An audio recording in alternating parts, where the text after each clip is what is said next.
ಸಾಮಾನ್ಯವಾಗಿ ಮನುಷ್ಯ ಅಥವಾ ಪ್ರಾಣಿಗಳು ಸೀನಿದ್ರೆ ಏನಾಗುತ್ತೆ? ಅಬ್ಬ ಅಬ್ಬ ಅಂದ್ರೆ ಮೂಗಿನಿಂದ ಸ್ವಲ್ಪ ಕೊಳೆ ಆಚೆ ಬರ್ಬೋದು, ಜೊತೆಗೆ ಅಕ್ಷಿ ಅಂತ ಶಬ್ದ ಬರ್ಬೋದು. ಅದೇ ದೇವತೆಗಳು ಸೀನಿದ್ರೆ ಏನಾಗುತ್ತೆ ಗೊತ್ತಾ? ಅದರಲ್ಲೂ ಸೂರ್ಯದೇವ ಸೀನಿದಾಗ ಏನಾಯ್ತು ಅಂತ ನಿಮ್ಗೆ ಗೊತ್ತಾ?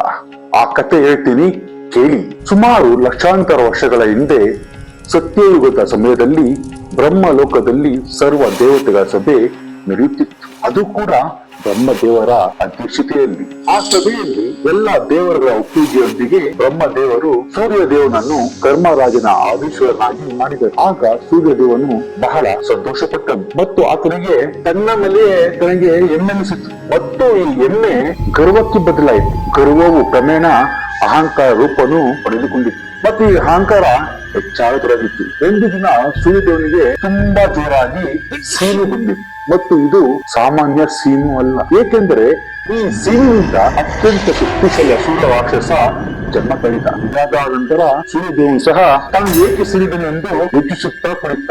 ಏಕೆಂದರೆ ದೇವತೆಗಳಿಗೆ ಅಂತಹ ಪ್ರಕಾರದ ಯಾವುದೇ ಸಮಸ್ಯೆ ಬರುವುದಿಲ್ಲ. ನಂತರ ಆ ಅಸುರ ಸೂರ್ಯದೇವನಿಗೆ ತಿಳಿಯದಂತೆ ಸೂರ್ಯ ಲೋಕದಿಂದ ಹೊರಬಂದು ಬ್ರಹ್ಮಾಂಡದ ಕತ್ತಲೆಯಲ್ಲಿ ಅಲೆದಾಡಲು ಪ್ರಾರಂಭಿಸಿದನು. ಇದನ್ನು ಅರಿತುಕೊಂಡ ಶುಕ್ರಾಚಾರ್ಯರು ತಕ್ಷಣವೇ ಅವನ ಮುಂದೆ ಬಂದರು ಮತ್ತು ಶುಕ್ರಾಚಾರ್ಯರು ಅವನಿಗೆ ಅವನ ಸ್ವಭಾವಕ್ಕೆ ಅನುಗುಣವಾಗಿ ಹೊಸ ಗುರುತನ್ನು ನೀಡಿದರು ಮತ್ತು ಅವನಿಗೆ ಅಹಂಕಾರ ಸುರ ಎಂದು ಹೆಸರಿಟ್ಟರು ಮತ್ತು ಆತನಿಗೆ ಒಂದು ಹೊಸ ಗುರಿಯನ್ನು ಸಹ ಕೊಟ್ಟರು. ಆ ಗುರಿಯಿಂದಾಗಿ ಅಹಂಕಾರ ಸುರ ಶ್ರೀ ಗಣೇಶನಿಗಾಗಿ 100 ವರ್ಷಗಳ ಕಾಲ ತಪಸ್ಸು ಮಾಡಬೇಕಾಯಿತು. ಇದಕ್ಕೆ ಅಹಂಕಾರ ಸುರ ಕೂಡ ಒಪ್ಪಿದ. ಶುಕ್ರಾಚಾರ್ಯರು ಅವನಿಗೆ ಎಲ್ಲವನ್ನು ವಿಭಜಿಸಿದ ನಂತರ ಅವನ ತಪಸ್ಸಿಗಾಗಿ ಆತನು ಭೂಮಿಗೆ ಕಳಿಸಿದರು. ನಂತರ ಅಹಂಕಾರ ಸುರ ಶ್ರೀ ಗಣೇಶನನ್ನು ಮೆಚ್ಚಿಸಲು ತಪಸ್ಸಿಗೆ ಕುಳಿತನು. ತಪಸ್ಸು ಮಾಡುತ್ತಾ ಮಾಡುತ್ತಾ 100 ವರ್ಷಗಳು ಕಳೆದವು. ಆದರೆ ಇನ್ನು ಶ್ರೀ ಗಣೇಶ ಅವನ ಮುಂದೆ ಪ್ರತ್ಯಕ್ಷನೇ ಆಗಲಿಲ್ಲ. ಅದರ ನಂತರ ತನ್ನ ಗುಹೆಯಲ್ಲಿ ಕುಳಿತಿದ್ದ ಶುಕ್ರಾಚಾರ್ಯ ತುಂಬಾ ಚಿಂತಿತನಾದ. ತದನಂತರ ಶುಕ್ರಾಚಾರ್ಯ ಮಹಾದೇವನನ್ನು ಧ್ಯಾನಿಸಿ ಎಲ್ಲವನ್ನು ಮಹಾದೇವನಿಗೆ ತಿಳಿಸಿದ. ಆಗ ಶಿವ ಶುಕ್ರಾಚಾರ್ಯನಿಗೆ ಸರಿಯಾದ ಸಮಯ ಬರುವವರೆಗೂ ಕಾಯಬೇಕು ಎಂದು ಸೂಚಿಸಿದರು. ನಂತರ ಶುಕ್ರಾಚಾರ್ಯನು ನಿಶ್ಚಿಂತನಾದನು. ಸಮಯವು ಕೂಡ ಕಳೆಯುತ್ತಾ ಹೋಯಿತು. ನಂತರ 100 ವರ್ಷಗಳ ಬದಲಿಗೆ 1000 ವರ್ಷಗಳು ಕಳೆದವು. ಆದರೆ ಇನ್ನು ಶ್ರೀ ಗಣೇಶ ಅಹಂಕಾರ ಸುರ ಮುಂದೆ ಪ್ರತ್ಯಕ್ಷನಾಗಲಿಲ್ಲ. ಇದರಿಂದ ಅಹಂಕಾರ ಸುರ ಕೂಡ ವಿಚಲಿತನಾಗಲಿಲ್ಲ. ತಪಸ್ಸಿನಲ್ಲೇ ಉಳಿದುಕೊಂಡಿದ್ದ. ಅಂತಿಮವಾಗಿ ಆ ದಿನವೂ ಬಂದಿತ್ತು. ಶ್ರೀ ಗಣೇಶನು ಅಹಂಕಾರ ಸುರನಿಂದ ಪ್ರಸನ್ನನಾಗಿ ಕಾಣಿಸಿಕೊಂಡರು. ಅಹಂಕಾರ ಸುರ ಶುಕ್ರಾಚಾರ್ಯರ ಸಲಹೆಯಂತೆ ಶ್ರೀ ಗಣೇಶನಿಂದ ಅತ್ಯಂತ ಶಕ್ತಿಯುತವಾದ ವರವನ್ನು ಕೇಳಿದನು. ಅದೇನೆಂದರೆ ಯಾವುದೇ ದೇವತೆ, ಗಂಧರ್ವ, ಪ್ರಾಣಿ ಅಥವಾ ಮನುಷ್ಯರಿಂದ ಎಂದಿಗೂ ಸೋಲಬಾರದು ಎಂಬ ವರವನ್ನು ಕೇಳಿದ ಮತ್ತು ಅದರ ಜೊತೆಗೆ ಅನೇಕ ಅಪರಿಮಿತ ಶಕ್ತಿಗಳನ್ನು ಕೇಳಿದ. ಅದಕ್ಕೆ ಪ್ರತಿಯಾಗಿ ಶ್ರೀ ಗಣೇಶನು ಅಹಂಕಾರಸುರನಿಗೆ ಖುದ್ದು ಶ್ರೀ ಗಣೇಶನ ಬಿಟ್ಟು ಬೇರೆ ಯಾರಿಂದಲೂ ನಿನಗೆ ಎಂದಿಗೂ ಸೋಲು ಬರುವುದಿಲ್ಲ ಎಂಬ ವರವನ್ನು ನೀಡಿ ತಥಾಸ್ತು ಎಂದು ಹೇಳಿ ಅಲ್ಲಿಂದ ಮಾಯವಾದ. ಅದರ ನಂತರ ಅಹಂಕಾರಸುರನು ಸಂತೋಷದಿಂದ ಚಪ್ಪಾಳೆ ತಟ್ಟಲು ಪ್ರಾರಂಭಿಸಿದನು. ನಂತರ ಅವನು ಪಡೆದ ವರವನ್ನು ಪರೀಕ್ಷಿಸಲು ಪ್ರಾರಂಭಿಸಿದ. ಅದನ್ನು ನೋಡಿ ಅವನ ಕಣ್ಣುಗಳಿಂದ ಆನಂದ ಬಾಷ್ಪ ಬರಲು ಪ್ರಾರಂಭಿಸಿದವು. ಇದರ ನಂತರ ಅಹಂಕಾರಸುರನು ರಾಕ್ಷಸನ ಗುರುವಾದ ಶುಕ್ರಾಚಾರ್ಯರ ಮುಂದೆ ಕಾಣಿಸಿಕೊಂಡನು. ಅವನಿಗೆ ಸಂಪೂರ್ಣ ಕಥೆಯನ್ನು ಹೇಳಿದನು. ಅದರ ನಂತರ ಇಡೀ ಬ್ರಹ್ಮಾಂಡದ ಅತ್ಯಂತ ಶಕ್ತಿಶಾಲಿ ಅಸುರ ಆಗಿದ್ದ ಅಹಂಕಾರಸುರನನ್ನು ಶುಕ್ರಾಚಾರ್ಯ ಇಡೀ ಬ್ರಹ್ಮಾಂಡದ ರಾಕ್ಷಸರ ರಾಜ್ಯನಾಗಿ ನೇಮಿಸಿದ. ಇದರ ನಂತರ ಇಡೀ ಬ್ರಹ್ಮಾಂಡದ ರಾಕ್ಷಸ ಸೇನೆಯು ಅಹಂಕಾರಸುರನ ಕೈವಶದಲ್ಲಿ. ಇದಲ್ಲದೆ ಅವನ ಬಳಿ ಈಗಾಗಲೇ ಶ್ರೀ ಗಣೇಶನಿಂದ ಪಡೆದ ಅಪರಿಮಿತ ಶಕ್ತಿ ಕೂಡ ಅವನ ಬಳಿ ಇತ್ತು. ಇದರ ಸದುಪಯೋಗವನ್ನು ಪಡೆದ ಅಹಂಕಾರಸುರನು ಗುರು ಶುಕ್ರಾಚಾರ್ಯರ ಸಲಹೆಯಂತೆ ಇಡೀ ಬ್ರಹ್ಮಾಂಡದ ಮೂಲೆ ಮೂಲೆಗೂ ಹೋಗಿ ಎಲ್ಲಾ ಲೋಕಗಳನ್ನು ಗೆಲ್ಲುವ ಮೂಲಕ ರಾಕ್ಷಸ ಸಾಮ್ರಾಜ್ಯವನ್ನು ವಿಸ್ತರಿಸಲು ಪ್ರಾರಂಭಿಸಿದನು. ಅವನು ಎಲ್ಲ ದೇವತೆಗಳನ್ನು ಮತ್ತು ಗಂಧರ್ವರನ್ನು ಸುಲಭವಾಗಿ ಸೋಲಿಸಿ ಅವರ ಲೋಕದಲ್ಲಿ ರಾಕ್ಷಸ ಸಾಮ್ರಾಜ್ಯವನ್ನು ಸ್ಥಾಪಿಸಿದ.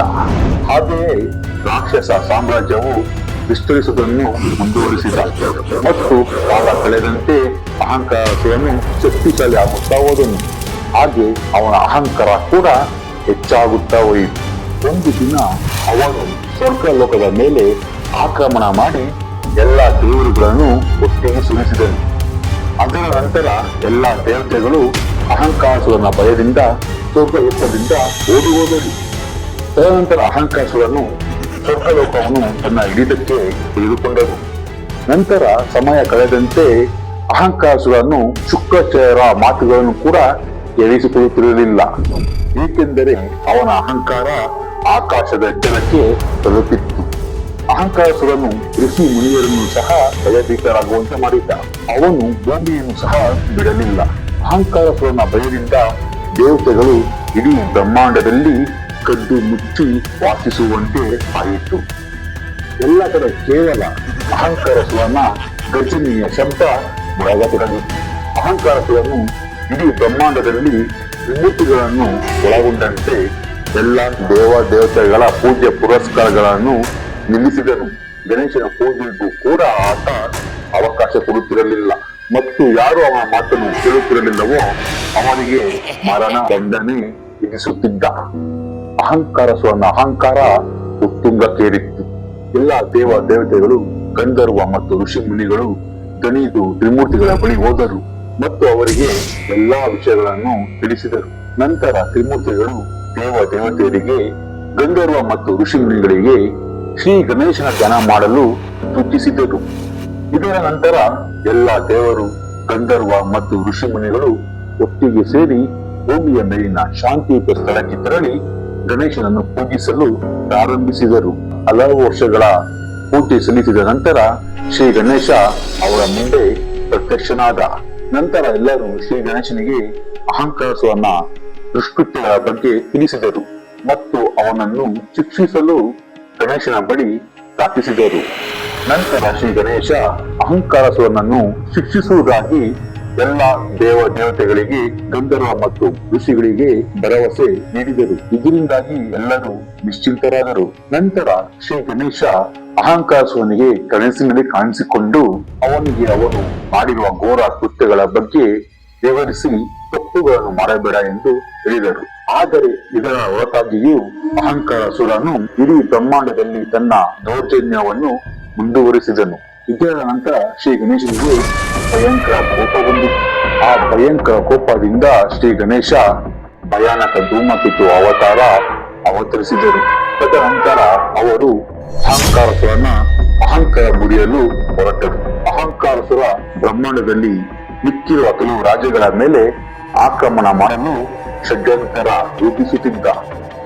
ಆಗ ಆತನಿಗೆ ಏನೋ ತಪ್ಪಾಗುತ್ತಿದೆ ಎಂಬ ಸಂಶಯ ಪ್ರಾರಂಭಿಸಿತ್ತು. ಏಕೆಂದರೆ ಅವನ ಇಡೀ ಅಸುರ ಲೋಕ ನಡುಗತೊಡಗಿತ್ತು. ಇದಾದ ನಂತರ ಅಲ್ಲಿಗೆ ಧೂಮಕೇತು ಅವತಾರದ ಶ್ರೀ ಗಣೇಶ ಪ್ರತ್ಯಕ್ಷರಾದರು. ಇದನ್ನು ನೋಡಿ ಎಲ್ಲ ರಾಕ್ಷಸರು ಗಡಗಡ ಎಂದು ನಡುಗಲು ಪ್ರಾರಂಭಿಸಿದರು.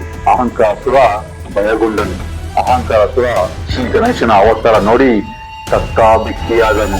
ಶ್ರೀ ಗಣೇಶನ ಈ ಅವತಾರ ನೋಡಿ ಅವನಿಗೆ ಅರಿವಾಯಿತು, ಇನ್ನು ಯುದ್ಧದ ಹೊರತು ಬೇರೆ ಯಾವ ದಾರಿ ಇಲ್ಲ ಎಂದು. ಆಗ ಆತ ತನ್ನ ಸಂಪೂರ್ಣ ಅಸುರ ಸೈನ್ಯವನ್ನು ಧೂಮಕೇತು ಅವತಾರದ ಮೇಲೆ ಎರಗಲು ಆದೇಶ ನೀಡಿದನು. ಆದರೆ ಕೆಲವು ಅಸುರರು ಶ್ರೀ ಗಣೇಶನ ರೌದ್ರ ಧೂಮಕೇತು ಅವತಾರ ನೋಡಿ ಆಗಲೇ ಎದುರಿ ಅಲ್ಲಿಂದ ಓಡಿ ಹೋಗಿದ್ದರು. ಮಿಕ್ಕಿರುವ ಅಸುರರು ಕೊಂಚ ಧೈರ್ಯ ಮಾಡಿ ಧೂಮಕೇತು ಅವತಾರದ ಮೇಲೆ ಪ್ರಹಾರ ಮಾಡಲು ಪ್ರಯತ್ನಿಸಿದರು. ಆದರೆ ಧೂಮಕೇತು ಅವತಾರದ ಒಂದೇ ಒಂದು ನೀತಿಗೆ ಇಡೀ ರಾಕ್ಷಸ ಸೇನೆ ಧ್ವಂಸವಾಗಿ. ಇದರ ನಂತರ ಅಹಂಕಾರಸುರ ಸಂಪೂರ್ಣವಾಗಿ ಏಕಾಂಗಿಯಾದನು. ನಂತರ ಅವನು ತನ್ನದೇ ಅವತಾರವಾದ ಧೂಮಕೇತುವಿನ ಅವತಾರದ ಮೇಲೆ ಆತ ಶ್ರೀ ಗಣೇಶನಿಂದ ಪಡೆದ ಶಕ್ತಿಯನ್ನು ಬಳಸಲು ಪ್ರಾರಂಭಿಸಿದ. ಆದರೆ ಅದು ಧೂಮಕೇತು ಅವತಾರದ ಮೇಲೆ ಏನು ಪರಿಣಾಮ ಬೀರಲಿಲ್ಲ. ತದನಂತರ ಎಲ್ಲಿ ಧೂಮಕೇತು ಅವತಾರ ಆತನ ಮೇಲೆ ದಾಳಿ ಮಾಡುತ್ತದೆ ಎಂದು ಭಯಭೀತನಾಗಿ ದಾಳಿಯ ಮೊದಲೇ ಶ್ರೀ ಗಣೇಶನ ಹೆಸರು ಜಪಿಸುತ್ತಾ ಧೂಮಕೇತು ಅವತಾರದ ಪಾದಕ್ಕೆ ಶರಣಾದ ಮತ್ತು ಜೋರಾಗಿ ಅಳತೊಡಗಿದ. ವಿವಿಧ ರೀತಿಯಲ್ಲಿ ಅಳುತ್ತಾ ಕ್ಷಮೆಯಾಚಿಸುತ್ತಿದ್ದ. ಇದಾಗಿ ತುಂಬಾ ಸಮಯದ ನಂತರ ಧೂಮಕೇತು ಅವತಾರ ತನ್ನ ಮೂಲ ಅವತಾರ ಶ್ರೀ ಗಣೇಶನ ರೂಪಕ್ಕೆ ಮರಳಿ ಬಂದರು. ನಂತರ ಅಹಂಕಾರಸುರನ ಶಕ್ತಿಯನ್ನು ಕಸಿದುಕೊಂಡರು. ಮತ್ತೊಮ್ಮೆ ಇಂತಹ ದುಸ್ಸಾಹಸ ಮಾಡದಂತೆ ಸಲಹೆ ನೀಡಿದರು. ತದನಂತರ ಶ್ರೀ ಗಣೇಶನು ಅಹಂಕಾರಸುರನಿಗೆ ನೇರವಾಗಿ ಪಾತಾಳ ಲೋಕಕ್ಕೆ ಹೋಗಲು ಹೇಳಿದನು. ಶ್ರೀ ಗಣೇಶನ ಮಾತಿಗೆ ಬೆಲೆ ಕೊಟ್ಟು ಅಹಂಕಾರಸುರ ಸೀದಾ ಪಾತಾಳ ಲೋಕಕ್ಕೆ ತೆರಳಿದ. ಇದರಿಂದ ಇಡೀ ಬ್ರಹ್ಮಾಂಡದಲ್ಲಿ ಅಡಗಿದ್ದ ಅಹಂಕಾರ ಸ್ವರನ ಆತಂಕ ಮುಕ್ತಾಯವಾಯಿತು ಮತ್ತು ಎಲ್ಲರೂ ಸಂತೋಷಪಟ್ಟರು. ತದನಂತರ ಶ್ರೀ ಗಣೇಶ ಸಮಸ್ತ ಗಂಧರ್ವ ಮತ್ತು ಋಷಿಮುನಿಗಳಿಗೆ ನಮಸ್ಕರಿಸಿ ಕೈಲಾಸಕ್ಕೆ ಹಿಂದಿರುಗಿದರು. ಇದಾಗಿತ್ತು ಧೂಮಕೇತು ಅವತಾರದ ಸಂಪೂರ್ಣ ಮಾಹಿತಿ.